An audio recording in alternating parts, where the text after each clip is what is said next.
बंधन small cap mutual fund को लेके आज वीडियो में कुछ यहाँ पे पॉइंट रखूंगा। बहुत ऐसे इन्वेस्टर ये पूछ रहे हैं कि क्या बंधन स्मॉल कैप म्यूचुअल फंड का डेटा शॉर्ट ड्यूरेशन में कमज़ोर देखने को मिल रहा है और ऐसे म्यूचुअल फंड के साथ अब क्या स्ट्रैटेजी बनाना चाहिए। चलिए शुरुआत करते हैं। लेकिन आप में से बहुत ऐसे इन्वेस्टर हैं जिनको पोर्टफोलियो रिव्यू और डिज़ाइन को लेकर प्रॉब्लम है। डिस्क्रिप्शन बॉक्स में आए डिटेल चेक करें और व्हाट्सअप नंबर के थ्रू हमारे साथ जुड़ सकते हैं। बंधन स्मॉल कैप म्यूचुअल फंड का अगर आंकड़ा देखें तो लंबे समय में काफ़ी स्ट्रॉन्ग डेटा देखने को मिल रहा है। लेकिन शुरुआती दौर में मैं यहाँ पे इन्वेस्टर को ये बताना चाहता हूँ कि छोटे ड्यूरेशन में अगर कोई स्मॉल कैप म्यूचुअल फंड का आंकड़ा कमज़ोर देखने को मिल रहा तो उस पर आपको बहुत बड़ा एक्शन नहीं लेना चाहिए। बंधन स्मॉल कैप म्यूचुअल फंड का आज हम आंकड़ा क्या क्या देखेंगे, लमसम रिटर्न और एसआईपी रिटर्न, और उसके साथ ही साथ परफॉर्मेंस के मामले में कहाँ एनुअल बेसिस पे कमज़ोर देखने को मिला है, वो सारे आंकड़ा आपके सामने में रखूंगा। इन्वेस्टर के सामने ये भी आंकड़े रखूंगा कि वर्स्ट कंडीशन में पुअर रिटर्न के साथ देखने को मिल रहा है और कहाँ परफॉर्मेंस के मामले में काफ़ी स्ट्रॉन्ग देखने को मिल रहा है। सबसे पहले हम यहाँ पे एसआईपी रिटर्न के आंकड़ों पे नज़र डालते हैं। देखो बंधन स्मॉल कैप का अगर मैं एसआईपी रिटर्न देखूँ तो पिछले एक साल में ये पिछड़ता हुआ नज़र आ रहा है। जी हाँ, 16% का रिटर्न देखने को मिल रहा है, जबकि कैटेगरी एवरेज में वहाँ पे 19% का रिटर्न है।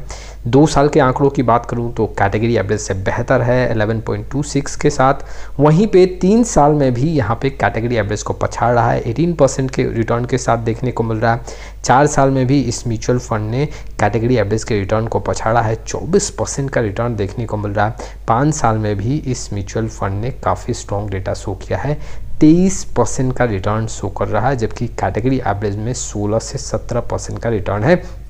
ये एसआईपी रिटर्न है और एसआईपी के आंकड़ों में ये देखने को मिल रहा है कि ये म्यूचुअल फंड 2 साल से लेके 5 साल के आंकड़ों के बीच में स्ट्रॉन्ग है। सिर्फ 1 साल के ड्यूरेशन में ये म्यूचुअल फंड कमज़ोर देखने को मिल रहा है। वहीं पे अगर मैं लमसम रिटर्न की बात करूं तो लमसम रिटर्न का आंकड़ा पिछले 1 साल में 6.78% रिटर्न के साथ देखने को मिल रहा है। कैटेगरी एवरेज में यहाँ पे 6.82 है। अगर देखोगे तो कैटेगरी एवरेज से काफ़ी मामूली सा यहाँ पे कम देखने को मिल रहा है। 2 साल के आंकड़ों को देखें तो 11.5% का रिटर्न है, कैटेगरी एवरेज से ज़्यादा है। 3 साल में यहाँ पे करीबन 29% का रिटर्न, यहाँ भी कैटेगरी एवरेज से ज़्यादा। 4 साल और 5 साल में भी काफ़ी स्ट्रॉन्ग डेटा देखने को मिल रहा है और इन 4 साल और 5 साल दोनों ड्यूरेशन में देखोगे तो कैटेगरी एवरेज से बेहतर रिटर्न बनता हुआ देखने को मिला है। लेकिन आंकड़े अगर आप देखोगे तो 6 महीने के आंकड़ों की बात करोगे तो 6 महीने में इस म्यूचुअल फंड ने 8% का रिटर्न दिया है, कैटेगरी एवरेज में 9.91% का रिटर्न है। 3 मंथ की बात करूं तो 18.86% का रिटर्न है, कैटेगरी एवरेज में 20.68% का है और 1 मंथ में 2.48, जबकि कैटेगरी एवरेज में 3.85 का यहाँ पे रिटर्न देखने को मिल रहा है। तो शॉर्ट ड्यूरेशन का अगर हम आंकड़ा देखें तो यहाँ पे कैटेगरी एवरेज से कमज़ोर दिख रहा है। 1 साल में देखें तो कैटेगरी एवरेज के आसपास है, हालांकि कुछ परसेंट का यहाँ पे कमी है लेकिन आसपास देखने को मिल रहा है। सो ओवरऑल रिटर्न का आंकड़ा देखें तो ये देखने को मिल रहा है कि शॉर्ट ड्यूरेशन में इस म्यूचुअल फंड का आंकड़ा थोड़ा कमज़ोर हुआ है, लेकिन लॉन्ग ड्यूरेशन में अभी भी काफ़ी अच्छे डेटा के साथ देखने को मिल रहा है। चलिए अब मैं आपके सामने एनुअल रिटर्न का आंकड़ा रखता हूँ। जी हाँ, ईयर टू ईयर रिटर्न का आंकड़ा कैसा देखने को मिल रहा है। देखो 2021 में देखें तो इस म्यूचुअल फंड ने कैटेगरी एवरेज को पछाड़ा। 2022 में ये म्यूचुअल फंड कमज़ोर देखने को मिला, जहां पे कैटेगरी एवरेज में रिटर्न का आंकड़ा 50% के ऊपर था। इस म्यूचुअल फंड में नेगेटिव रिटर्न देखने को मिला। 2023 की बात करूं तो 2023 में अगर आप देखोगे तो जो कैटेगरी एवरेज का रिटर्न है वो काफ़ी कम था, लेकिन इस म्यूचुअल फंड ने 50% के ऊपर का रिटर्न दिया, बम्पर रिटर्न शो किया। 2024 में भी कैटेगरी एवरेज से बेहतर देखने को मिला, लेकिन 2025 का आंकड़ा देखें तो इस म्यूचुअल फंड से कुछ भी पैसा नहीं बना, जबकि कैटेगरी एवरेज में यहाँ पे 25% के आसपास का आंकड़ा देखने को मिला। तो कुल मिला के एनुअल बेसिस पे अगर आंकड़ा देखोगे तो यहाँ पे जो आंकड़े कमज़ोर देखने को मिल रहे हैं, जी हाँ, 5 साल के ड्यूरेशन में अगर आप देखोगे तो 2 साल जो है ये म्यूचुअल फंड अपने कैटेगरी एवरेज को पछाड़ नहीं पाया और 2025 में काफ़ी कमज़ोर आंकड़े के साथ देखने को मिला और इसके चलते शॉर्ट ड्यूरेशन में जो आंकड़ा है वो थोड़ा कमज़ोर देखने को मिल रहा है।